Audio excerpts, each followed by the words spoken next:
Hello dear students, welcome to educational corner. जैसा कि आप सब जानते हैं, हमने अपनी पिछली वीडियो में कविता वर्षा बहार समझी थी, इसके शब्दार्थ किए थे, वह सारांश किया था।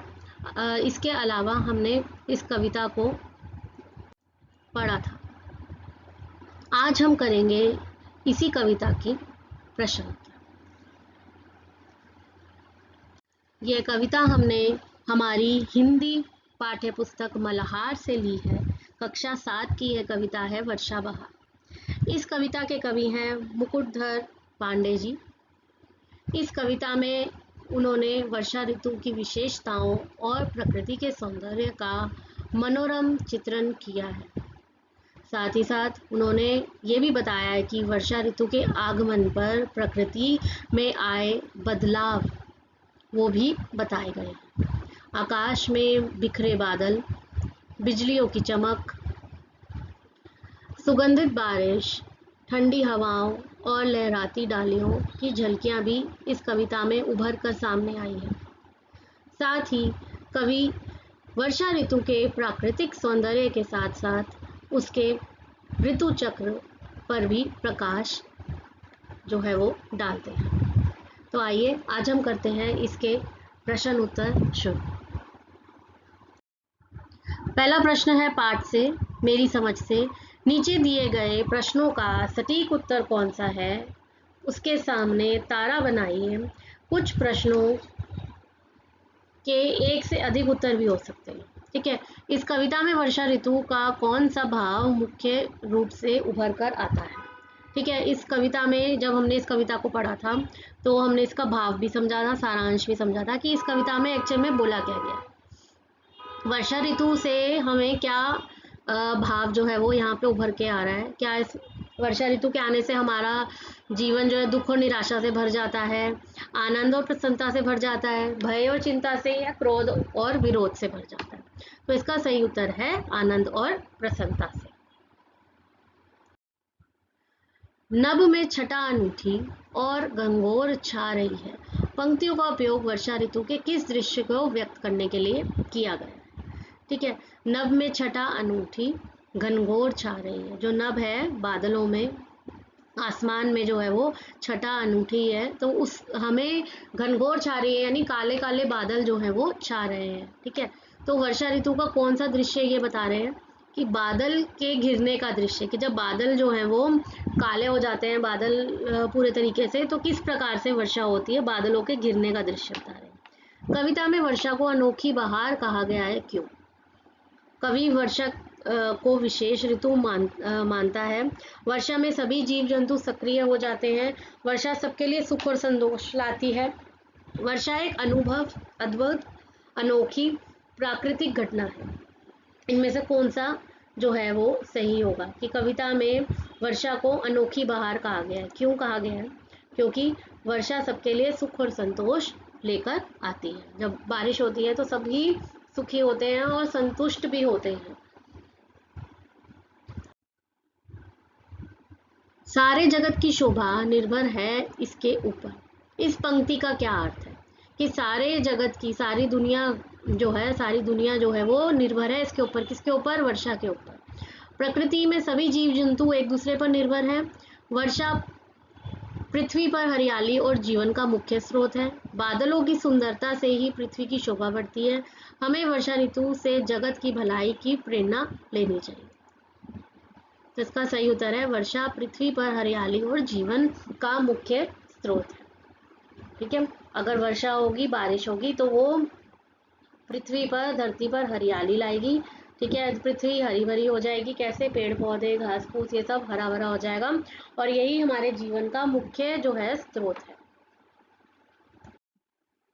पंक्तियों पर चर्चा। पाठ में से चुनकर कुछ पंक्तियां नीचे दी गई हैं, इन्हें ध्यान से पढ़िए और इन पर विचार कीजिए। आपको इनका क्या अर्थ समझ में आया, अपने विचार अपने समूह में साझा कीजिए और लिखिए। फिरते लखों पपीहे हैं ग्रीष्म ताप खोते, करते हैं नृत्य वन में, देखो ये मोर सारे। तो फिरते लखों पपीहे यानी कि फिरते मतलब इधर उधर घूमते हैं। कौन? लाखों पपीहे। पपीहे जो मैंने आपको बताया था पक्षी का नाम है, ठीक है, जिसकी आवाज़ बहुत ही मीठी होती है ग्रीष्म ताप खोते। जब वर्षा ऋतु होती है, बारिश होती है जिस समय, तो ग्रीष्म यानी गर्मी जो है वो कम हो जाती है, तो ग्रीष्म यानी गर्मी कम हो जाती है, इस वजह से वो इधर उधर घूमते हैं, उनको अच्छा लगता है पपीहों को। और करते हैं नृत्य वन में। नृत्य यानी कि नाच कौन करते हैं वन में? मोर। मोर आपको पता है बारिश में नाचता है पंख फैलाकर। तो यहाँ पर यही बताया गया कि पपीहे जो है वो भी खुश हैं, और जो मोर हैं वो भी नृत्य कर रहे हैं, वो भी खुश हैं। वर्षा ऋतु आने पर पपीहों को गर्मी से राहत मिलती है तथा इधर उधर उड़कर आनंद मनाते हैं। वनों में सभी मोर आनंदित होकर नाचने लगते हैं, अर्थात वर्षा का स्वागत करने लगते हैं। ठीक है, तो पपीहे भी और मोर भी, वो भी सारे के सारे प्रसन्न हैं। चलते हैं हंस कहीं पर, बांधे कतार सुंदर, गाते हैं गीत कैसे, लेते किसान मन। तो हंस जो है वो एक सुंदर सी कतार में यानी एक पंक्ति में जो है वो चल रहे हैं, और किसान भी जो है वो मनोहर गीत गा रहे हैं, मीठा गीत गा रहे हैं, मधुर गीत गा रहे हैं। क्यों गा रहे हैं? क्योंकि वह भी बहुत खुश हैं, क्योंकि वर्षा होने से उनके खेत जो है वो जो है खेती जो है वो अच्छी हो जाती है। वर्षा ऋतु के आने पर हंस पंक्तियों में चलने लगते हैं। हंसों की पंक्तियां प्रकृति की सुंदरता और अनुशासन को दर्शाती है। ठीक है, जब वो एक पंक्ति में चलते हैं, जब हम भी किसी लाइन में चलते हैं, आप स्कूल में कहीं कोई पीरियड के लिए जब जाते हो, गेम्स पीरियड के लिए जाते हो, किसी और पीरियड के लिए, डांस के लिए जाते हो, तब आप एक पंक्ति में चलते हो। ठीक है, जब आप एक पंक्ति में चलते हो तो ये दिखाता है कि आप कितने डिसिप्लिन्ड हो, कितना आपके अंदर अनुशासन है। तो हंस भी जो है ना, यहाँ वर्षा ऋतु के आने पर वह भी बहुत खुश हैं, और वो एक पंक्ति में, सुंदर सी पंक्ति में चलते हैं, जो कि एक सुंदरता, जब आप एक पंक्ति में चलते हैं, लाइन में चलते हैं, तो एक तरह की सुंदरता वहाँ पे नजर आती है, और अनुशासन, डिसिप्लिन भी नजर आता है। यह दृश्य बहुत सुंदर लगता है। किसान खेतों में प्रसन्नता से काम करने लगते हैं और मन को हरने वाले गीत गाने लगते हैं। ठीक है, क्योंकि उनकी खेती बाड़ी जो है वो उस पे वर्षा का बहुत बड़ा जो है योगदान है। इसी वजह से वह खेतों में प्रसन्नता से काम कर रहे हैं और मन को हरने वाले जो है वो गीत गाने लगते हैं। मिलकर करें मिलान। कविता में चुनकर कुछ पंक्तियां स्तंभ एक में दी गई हैं, और उसके भावार्थ यानी उसका मीनिंग स्तंभ दो में दिया हुआ है। हमें जो है वो पंक्तियों को उनके भावार्थ के साथ मिलाना है। पानी बरस रहा है, झरने भी ये बहे हैं। इसे हम मिलाएंगे, वर्षा हो रही है और झरने बह रहे हैं। चलती हवा है ठंडी, हिलती है डालियां सब, यानी ठंडी हवाओं के कारण पेड़ों के की सभी शाखाएं हिल रही हैं। तालों में जीव जलचर अति है प्रसन्न होते। ताल यानी कि तालाब। तो वर्षा ऋतु में तालाबों में जीव जंतु भी प्रसन्न है। फिरते लखों पपीहे हैं ग्रीष्म ताप खोते। तो पपीहे जो हैं वो गर्मी से राहत पाते हैं। वर्षा के आने पर लाखों पपीहे जो हैं उनको गर्मी से राहत मिलती है। खिलता गुलाब कैसा सौरभ उड़ा रहा है। वर्षा में खिले हुए फूल जैसे गुलाब पंक्ति में सुगंध और ताजगी फैला रहे हैं। चलते हैं हंस कहीं पर, बांधे कतार सुंदर। तो हंसों की कतारें प्रकृति की सुंदरता और अनुशासन को दर्शाती है। तो इस तरह से आप इसे पूरा करेंगे।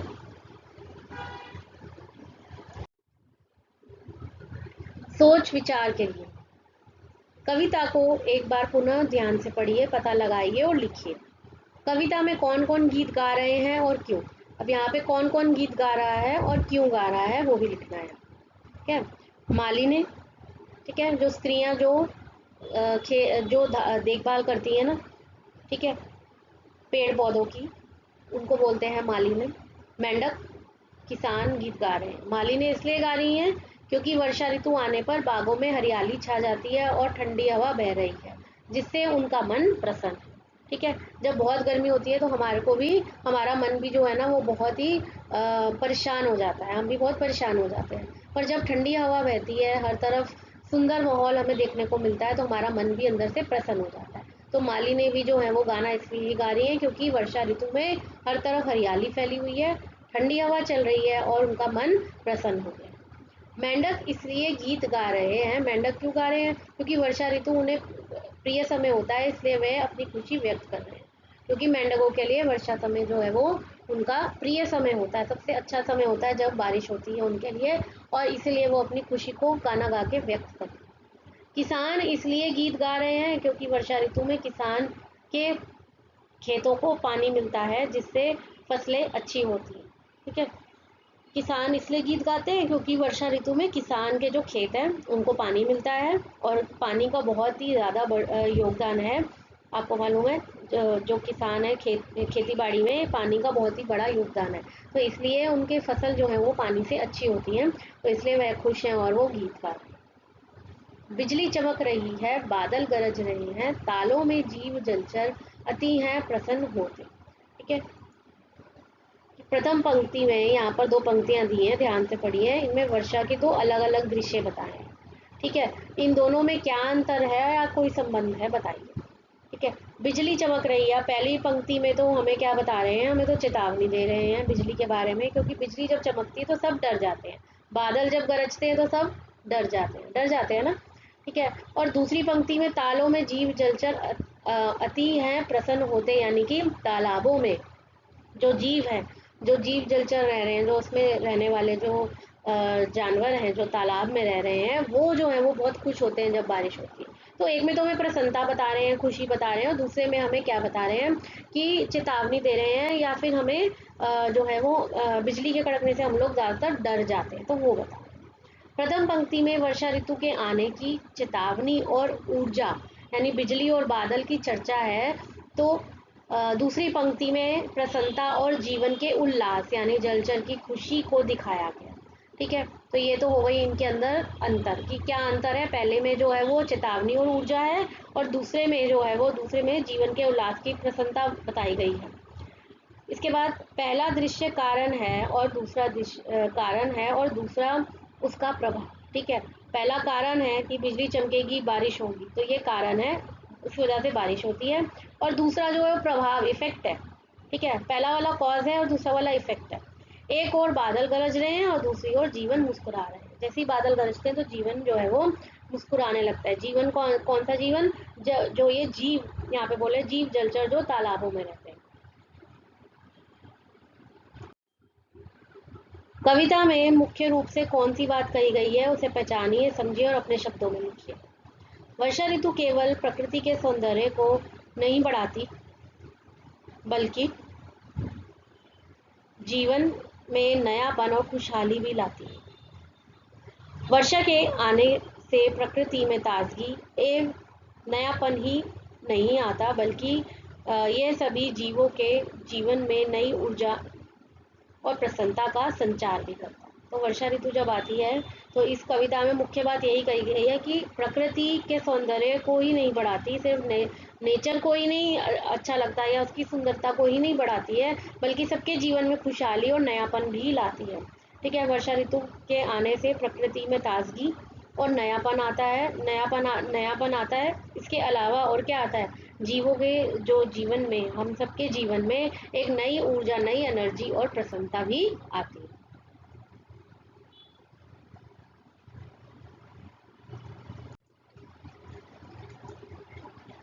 खिलता गुलाब कैसा सौरभ उड़ा रहा है। इस पंक्ति को पढ़कर एक खिलते गुलाब का सुंदर चित्र मस्तिष्क में बन जाता है। इस पंक्ति का उद्देश्य केवल गुलाब की सुंदरता को बताना है या और कोई अन्य अर्थ है? ठीक है, ये जो लाइन दी थी ना, खिलता गुलाब सौरभ उड़ा रहा है, यानी जो गुलाब खिल रहे हैं उनकी, और फिर जो हवा, ठंडी हवा चल रही है, तो वो उस ठंडी हवा से उनकी जो सुगंध है वो फैल रही है। तो जब हम इस पंक्ति को पढ़ते हैं तो हमारे सामने गुलाब का जो है चित्र बन जाता है। ठीक है, तो क्या इसमें सिर्फ गुलाब की सुंदरता के बारे में बताया जा रहा है या इसका कोई और अर्थ भी है? यह पंक्ति जीवन में खुशियाँ, प्रेम और सकारात्मक बदलाव के प्रतीक के रूप में समझाई जाती है। ठीक है, इस पंक्ति से जीवन में गुलाब जो है ना वो जीवन में सुगंध लाता है, यानी खुशियाँ लाता है, प्रेम लाता है। ठीक है, प्यार लाता है, और सकारात्मक यानी पॉजिटिव बदलाव जो हमारे जीवन में आता है वो भी इस पंक्ति से बताया जाता है। अगला कविता में उन पंक्तियों को चुनकर लिखिए जिनमें सकारात्मक गतिविधि विधियों का उल्लेख किया गया है, जैसे गीत गाना, नृत्य करना, सुगंध फैलाना। इन गतिविधियों के आधार पर बताइए कि इस कविता का शीर्षक वर्षा बहार क्यों रखा। ठीक है, अब इस कविता में जो है ना कुछ ऐसी पॉजिटिव चीज़ें बताई गई हैं, सकारात्मक हमें जो है वो गतिविधियां बताई हैं रोज की करने वाली चीज़ें। जैसे गीत गाना, ये अच्छी चीज़ है, पॉजिटिव चीज़ है। गीत हम कब गाते हैं? जब हम खुश होते हैं, तो ये पॉजिटिविटी बताती है। नृत्य करना, नृत्य भी तब किया जाता है जब आप बहुत ज़्यादा खुश होते हो। फिर सुगंध फैलाना, ठीक है, सुगंध जैसे कि जो गुलाब है उसकी सुगंध फैल रही है, तो जब गुलाब की सुगंध फैलती है तो हर तरफ प्रसन्नता ही रहती है। जब प्रसन्नता रहती है तो हम क्या करते हैं, हमारी सोच जो है वो सकारात्मक हो जाती है। तो इसके अलावा ये जो पंक्तियां हैं ये सब हमें सकारात्मक गतिविधियों को बताती हैं। तो इन गतिविधियों के आधार पर हमें ये बताना है कि कविता का शीर्षक वर्षा बहार क्यों रखा गया। देखिए इसमें और भी जो यहाँ पे गतिविधियां हैं वो कौन सी हैं। बागों में गीत सुंदर गाती है मालिनी अब। ठीक है, तो गीत सुंदर गीत गाया जा रहा है, मालिनी गा रही है, तो ये सकारात्मक गतिविधि है। करते हैं नृत्य वन में, देखो ये मोर सा। ठीक है, तो मोर जो है वो नृत्य कर रहे हैं, ये भी एक सकारात्मक जो है पॉजिटिव गतिविधि है। ठीक है, अब इसका शीर्षक वर्षा बहार क्यों रखा गया? क्योंकि इसलिए रखा गया क्योंकि यह वर्षा के मौसम में आई खुशहाली और आनंद को प्रतिबिंबित करता है, जो प्राकृतिक सौंदर्य और जीवों की प्रसन्नता का प्रतीक है। तो ये जो शीर्षक है ये हम वर्षा के मौसम के बारे में बताता है, और उसमें आई हुई खुशहाली और आनंद को प्रतिबिंबित यानी कि उस वो हमें दिखाता है कि खुशहाली और आनंद उसके बारे में बता रहा है। ठीक है, और प्राकृतिक सौंदर्य और जीवों की प्रसन्नता का भी प्रतीक है। अनुमान और कल्पना से अपने समूह में मिलकर चर्चा कीजिए। सारे जगत की शोभा निर्भर है इसके ऊपर। कविता में कहा गया है कि वर्षा पर सारे संसार की शोभा निर्भर है। वर्षा के अभाव में मानव जीवन और पशु पक्षियों पर क्या क्या प्रभाव पड़ सकता है। ठीक है, तो सारे जगत की शोभा यानी सारे संसार की खुशी जो है वो किस पे निर्भर है? वर्षा ऋतु। अब अगर वर्षा ऋतु ना हो या वर्षा ऋतु आए ना, वर्षा ना आए, तो उसके अभाव में अगर वो नहीं आएगी तो क्या होगा? मानव जीवन पर क्या असर पड़ेगा और पशु पक्षियों पर इसका क्या प्रभाव पड़ सकता है? वर्षा के अभाव में मानव जीवन और पशु पक्षियों पर गहरा प्रभाव पड़ सकता है। वर्षा नहीं होगी तो मनुष्य को जल, कृषि और स्वास्थ्य से संबंधित समस्याओं का सामना करना पड़ेगा। तो अगर वर्षा नहीं होगी तो मनुष्य को जल यानी पानी, कृषि यानी जो एग्रीकल्चर है, और स्वास्थ्य से, हेल्थ से रिलेटेड प्रॉब्लम्स का सामना करना पड़ेगा। साथ ही पशु पक्षियों और वनस्पतियों का जीवन भी दुभर हो जाएगा। वर्षा के बिना जीवन की कल्पना नहीं की जा सकती। पशु पक्षी जो हैं वो भी नहीं जी पाएंगे। वनस्पतियों यानी पेड़ पौधे जो हो गए, हरे हरे भरे पेड़ पौधे, घास फूस, ये सब जो है ना ये वर्षा के बिना जो है जीवन व्यतीत नहीं कर सकते, यानी पानी के बिना जीवन व्यतीत नहीं कर सकते। बिजली चमक रही है, बादल गरज रहे हैं। बिजली चमकना और बादल का गरजना प्राकृतिक घटनाएं हैं। इन घटनाओं का लोगों के जीवन पर क्या क्या प्रभाव हो सकता है?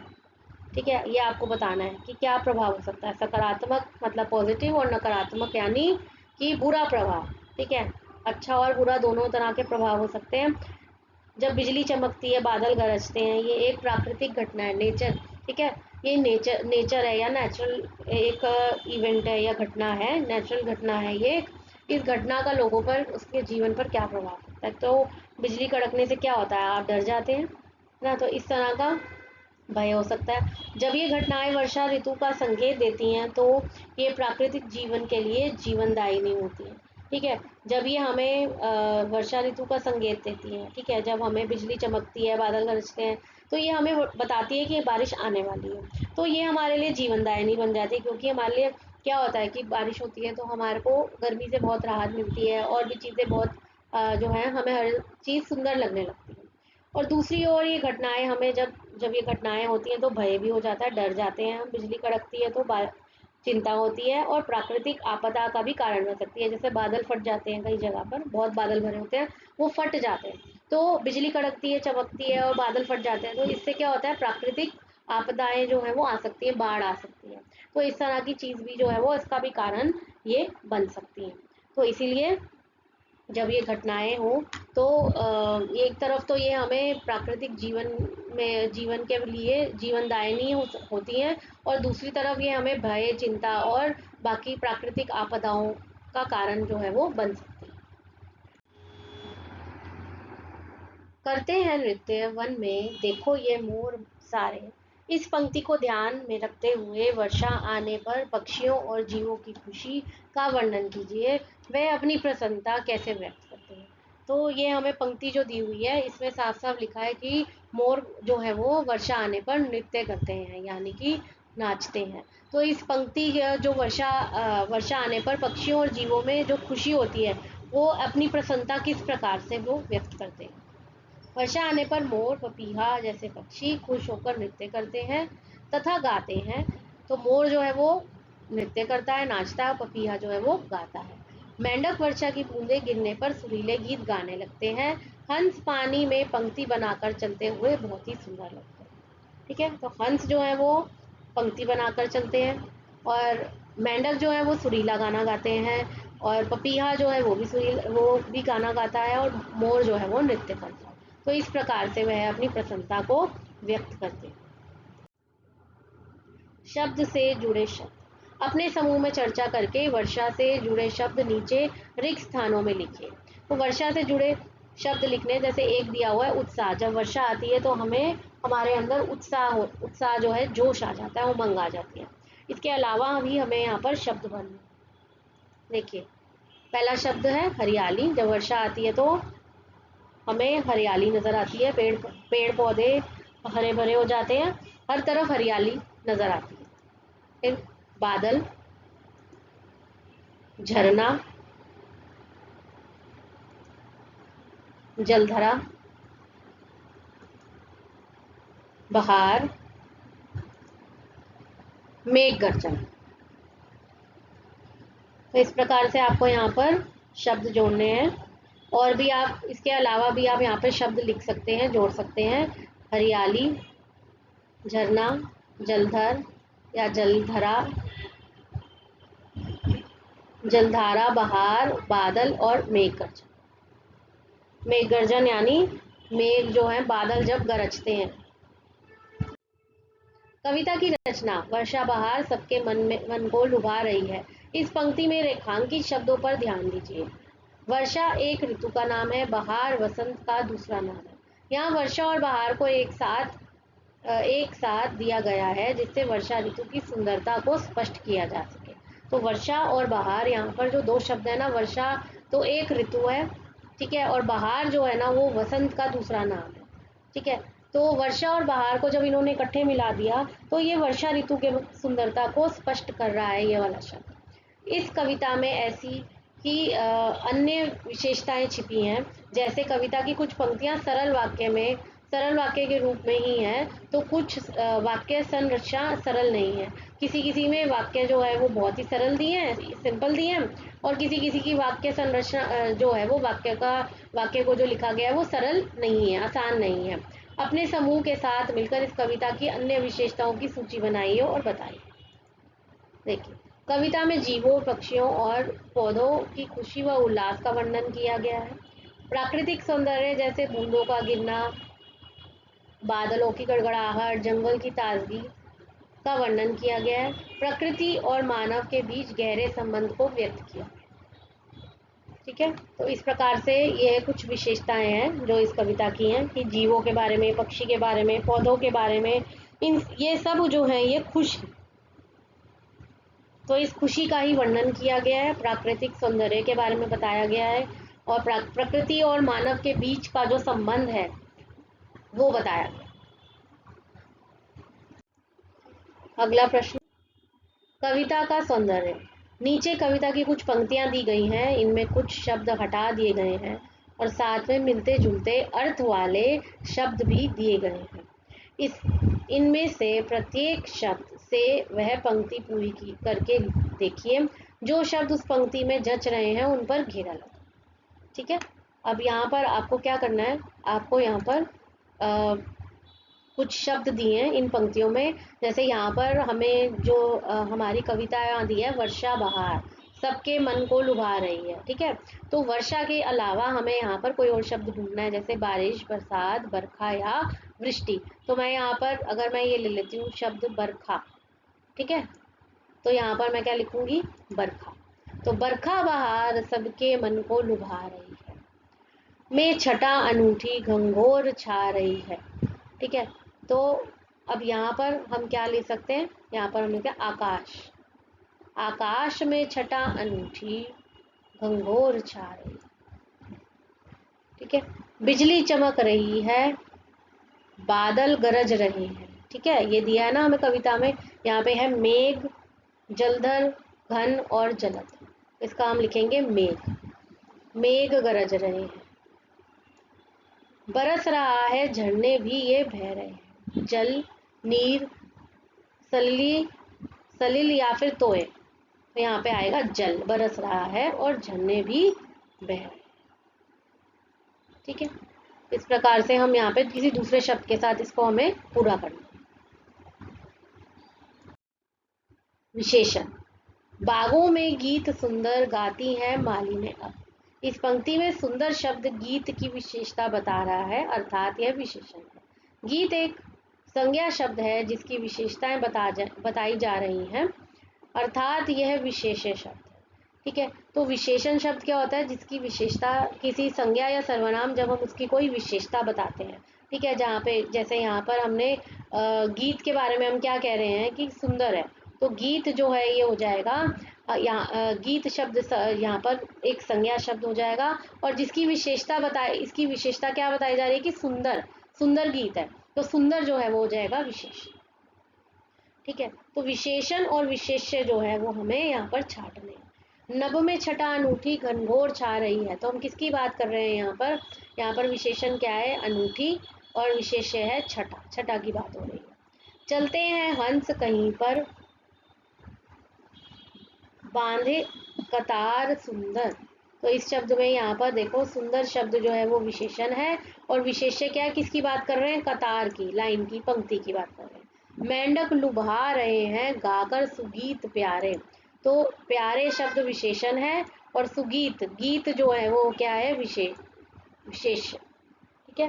गीत कैसे गाए जा रहे हैं, प्यारे, तो गीत शब्द जो है वो विशेष्य है, और जिसके बारे में हम बात कर रहे हैं वो विशेष्य हो गया, और जो हम उसके बारे में विशेषता बता रहे हैं वो विशेषण हो गया। चलती हवा है ठंडी, हिलती हैं डालियां सारी। तो यहाँ आ जाएगा ठंडी और हवा। हवा कैसी है, ठंडी, तो किसके बारे में बात हो रही है, हवा के बारे में, तो ये हो गया विशेष्य, और कैसी हवा है, ठंडी, तो वो हो गया विशेषण। नीचे दिए गए विशेष्यों के लिए अपने मन से विशेषण सोचकर लिखिए। अब यहाँ वर्षा है, ठीक है, तो वर्षा शब्द के लिए आपने विशेषण सोच के लिखना है। जैसे वर्षा कैसी होती है, हल्की भी हो सकती है, भारी वर्षा भी हो सकती है, हम इस तरह से लिख सकते हैं। देखिए यहाँ मैंने कुछ शब्द लिखे हैं, मूसलाधार यानी बहुत हल्की हल्की वर्षा, हल्की, पानी, स्वच्छ पानी, शीतल पानी, बादल कैसे हो सकते हैं, काले घने, डालियां मजबूत हरी, गुलाब सुगंधित और लाल। तो इस प्रकार से आपने इनको यहाँ पर विशेष्य जो है वो अपने मन से यहाँ पर विशेष्य दिए हुए हैं, और आपने यहाँ पर विशेषण भरने। ऋतु और शब्द, फिरते लखों पपीहे है ग्रीष्म ताप खोते। ताप शब्द ग्रीष्म ऋतु से जुड़ा हुआ है, ठीक है। ग्रीष्म ऋतु यानी कि गर्मी, ग्रीष्म यानी गर्मी, तो गर्मी में ताप जो है वो बहुत ज़्यादा गर्मी लगती है हमें, जब ताप मतलब यही हो गया, गर्मी से जुड़ा हुआ है। भारत में मुख्य रूप से 6 ऋतु क्रम में आती जाती हैं। लोग इन ऋतु को कुछ विशेष शब्दों का प्रयोग करते हैं, ठीक है। नीचे दिए गए शब्दों को पढ़कर कौन सी ऋतु का स्मरण होता है, इन शब्दों की तालिका में उपयुक्त स्थान पर लिखिए। यहाँ पे कुछ शब्द दिए हैं हमें, और हमारे भारत में जो है वो 6 ऋतुएं हैं, ठीक है। तो इन ऋतुओं के हिसाब से हमें इन शब्दों को वहाँ पर लगाना है। सबसे पहला क्या है, धूप, ताप, आंधी, सावन, कड़ाके की ठंड, लू, जाड़ा, उमस, रिमझिम, बयार, झड़ी, हरियाली, शीतलता, हिमपात, हिम यानी बर्फ, ठीक है, स्नोफॉल। ठिठुरन, बहार, ओस, वृष्टि, धुंध, तपन, ठंडक, पाला, कोहरा, जेठ, बादल फटना। तो इन सबको हमने जो है ऋतुओं के हिसाब से लिखना है। वसंत ऋतु कब आती है? मार्च अप्रैल। अब वसंत ऋतु के शब्द क्या हैं? वसंत ऋतु में हमें कैसे शब्द हम प्रयोग करते हैं? जगह जगह हरियाली नजर आती है, बयार, बहार और शीतलता नजर आती है। ग्रीष्म ऋतु मतलब गर्मी, मई जून।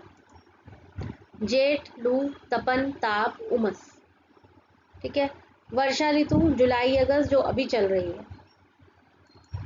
वर्षा ऋतु में रिमझिम, झड़ी सावन, वृष्टि, बादल फटना।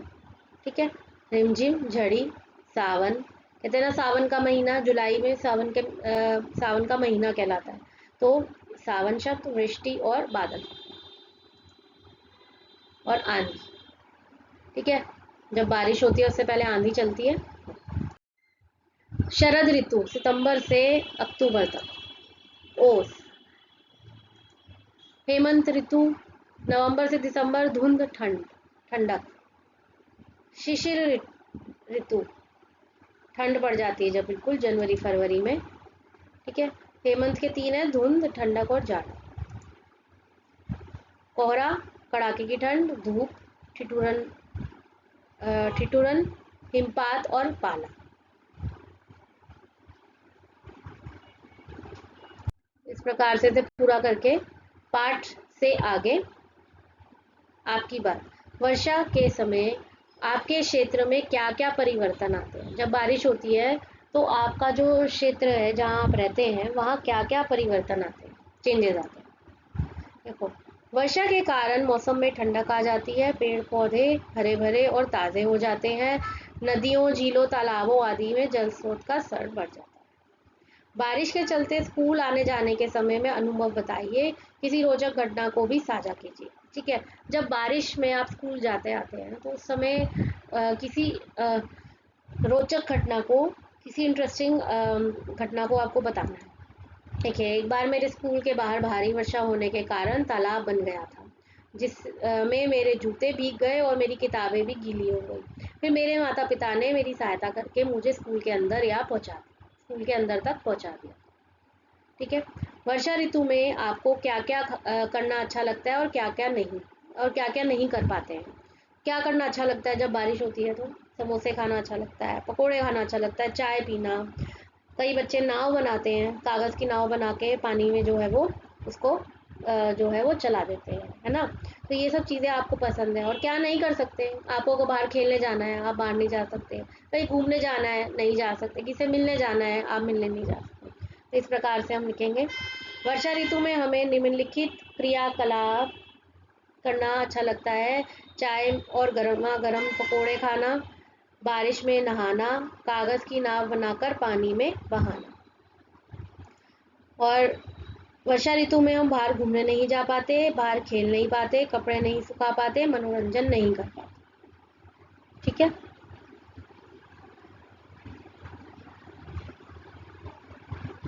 अगला प्रश्न देखते हैं। बारिश के मौसम में आपके आस पड़ोस के पशु पक्षी अपनी सुरक्षा कैसे करते हैं? उन्हें कौन कौन सी समस्याएं होती हैं? तो जो पशु पक्षी हैं आस पास, वो क्या करते हैं?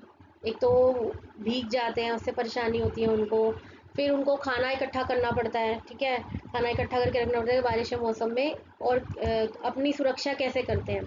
एक तो बारिश के मौसम में हमारे आस पड़ोस के जो पशु पक्षी हैं अपनी सुरक्षा आश्रय ढूंढकर, एक जगह ढूंढकर, ठीक है, आश्रय घर ढूंढकर और भोजन की तलाश करते हैं, दोनों चीजें करते हैं। ठीक है, बारिश के मौसम में पशु पक्षी की समस्या क्या आती है? समस्या मतलब क्या प्रॉब्लम्स आती हैं? कीचड़ और जल भराव में आने जाने की समस्या।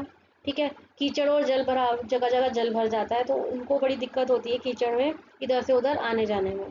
भोजन ढूंढने की समस्या रहती है बारिश में। तेज आंधी, आंधी जो तेज चलती है, तूफान व बिजली की गर्जन से डर। ठीक है, जब तूफान आता है या बिजली कड़कती है तो वो डर जाते हैं जानवर। ठीक है, और अपने बच्चों की सुरक्षा का डर, और अपने बच्चों को भी सुरक्षित रखना चाहते हैं, इसलिए वो डरते हैं कि बिजली की गर्जन से कहीं वह भी ना डर जाए। अपने समूह के साथ मिलकर वर्षा ऋतु पर आधारित एक कविता की रचना कीजिए। उसमें अपने घर और आस पड़ोस से जुड़ी हुई बातें सम्मिलित कीजिए। ठीक है, तो अपने समूह में एक ग्रुप में मिलकर आपको वर्षा ऋतु के ऊपर एक कविता लिखनी है। ठीक है, देखिए यहाँ मैंने कुछ लाइन लिखी है। काले काले बादल आए, पूरे नभ पर आकर आ छा जाएं, उमड़ घुमड़ गड़गड़ करते, झमझम झमझम जल बरसाए, नाचे मोर पपीहा बोले, टटर मेंढक भी डोले, हरी हुई पेड़ों की डालें, आओ इन पर झूला झूले, घर आंगन में गली गली में मिलकर हम सब खूब नहाए, कागज की अपनी नौका को जल में तैरा खुशी मनाए। तो इस तरह की कविता आप जो है लिख सकते हैं, अपने आप भी बना सकते हैं इसको। ठीक है, आइए अगला प्रश्न देखते हैं। आज की पहेली, आपने वर्षा से जुड़ी एक कविता पढ़ी है। कौन सी पढ़ी है? हमने वर्षा बहार। अब भारत की विभिन्न ऋतुओं से जुड़ी कुछ पहेलियां पढ़िए और इन्हें बूझिए। मैंने आपको बताया था कि भारत में 6 ऋतुएं हैं। ठीक है, कौन सी? वसंत ऋतु जो आती है मार्च और अप्रैल के बीच, ग्रीष्म ऋतु मई जून के बीच, वर्षा ऋतु जुलाई अगस्त में, शरद ऋतु सितंबर अक्टूबर, हेमंत ऋतु नवंबर दिसंबर और शिशिर ऋतु जो जनवरी फरवरी में आती है। ठीक है, यहाँ कुछ पहेलियां हैं, हमें इनको जो है पढ़ना है और बताना है कि ये कौन सी ऋतु है। जाने कैसा मौसम आया, सूरज ने सबको झुलसाया, आम पके तो रस ढलके, समय कौन सा ये झलके। जब तेज धूप होती है, ठीक है, सूरज ने सबको झुलसाया, बहुत गर्मी होती है, ठीक है, और आम आते हैं इस मौसम में, तो ये कौन सी ऋतु है? ये है ग्रीष्म ऋतु, यानी मई या जून का समय जब ग्रीष्म ऋतु आती है। अगला पढ़ते हैं। देखिए, पानी बरसे बादल गरजे, धरती का हर कोना हंसे, नदियां नाले भरे हर होर, बूझो किसका है ये जोर। ठीक है, जब पानी बरसता है, बादल गरजते हैं, ठीक है, धरती में हर तरफ नदियों में नाले भर जाते हैं, ये कौन सा मौसम है? तो ये आपको क्लियरली नजर आ रहा है यहाँ कौन सा मौसम है? वर्षा ऋतु का। तो वर्षा ऋतु कब आती है? जब जुलाई और अगस्त होता है। ठीक है, चलिए। हवा में ठंडक बढ़ती जाए, धूप सुहानी सबको भाए, नई फसल खेतों में लाए, बूझो कौन सा मौसम आए। तो जब हवा में थोड़ी सी ठंडक होती है, धूप थोड़ी सी सुहानी लगने लगती है, अच्छी लगने लगती है और नई फसल आती है, तो ये कौन सा मौसम आता है? तो ये आता है शरद ऋतु, यानी सितंबर अक्टूबर का मौसम। ठीक है, इसके बाद फूल खिले हर पक्षी गाए, चारों ओर हरियाली छाए, बागों में खुशबू छा जाए, बूझो ऋतु ये क्या कहलाए। ठीक है, जब फूल खिलते हैं, हर पक्षी गाता है, चारों तरफ हरियाली होती है, ठीक है, बागों में जो है वो फूलों की खुशबू ही खुशबू होती है, तो ये कौन सा मौसम है? ये वसंत ऋतु है, यानी मार्च और अप्रैल। इसके बाद अगला देखते हैं। बर्फ गिरे सर्दी बढ़ जाए, ऊनी कपड़े सबको भाए, धुंध की चादर लाए रात, बूझो किस ऋतु की बात। ठीक है, जब बर्फ गिरती है, सर्दी बढ़ जाती है, हम ऊनी कपड़े पहनते हैं, वूलन कपड़े हम पहनते हैं, धुंध होती है, रात रात को भी धुंध हो जाती है, ठीक है, कई बार सुबह भी धुंध होती है, तो ये कौन सी ऋतु है? ये आपको बताना है। ये है शिशिर ऋतु, यानी कि ठंड का मौसम जो आता है कौन से महीने में? जनवरी व फरवरी में। ठीक है, अगला देखते हैं। पत्ता पत्ता गिरता जाए, सूनी डाली बहुत सताए, पेड़ करे खुद को तैयार, कौन सी ऋतु का है ये सार। ठीक है, तो अब ये कौन सी ऋतु है जिसमें जो है पत्ता पत्ता गिरता जाए, पत्ता जो है वो हर पत्ता गिरता जाता है, डाली भी सूनी पड़ जाती है, ठीक है, तो पेड़ जो है वो खुद को तैयार करते हैं, ये कौन सा मौसम है? ये है पतझड़ ऋतु। ठीक है, तो इस प्रकार से यहाँ पर 6 ऋतुएं हैं। ग्रीष्म ऋतु, वर्षा ऋतु, शरद ऋतु, वसंत ऋतु, शिशिर ऋतु और पतझड़ ऋतु। ठीक है, तो इस प्रकार से आप इसे पूरा करेंगे आज की पहेली। तो इसके साथ ही हमारा ये जो पाठ है, ये जो कविता है, ये खत्म होती है। उम्मीद करती हूँ आपको सारे प्रश्न उत्तर अच्छे से समझ आए होंगे। अब आपको मैं मिलूंगी अपनी अगली वीडियो में. If you are liking my channel, please do share your valuable comments with me. Share my videos. Now see you soon in my next video. Up till then, take good care. Goodbye.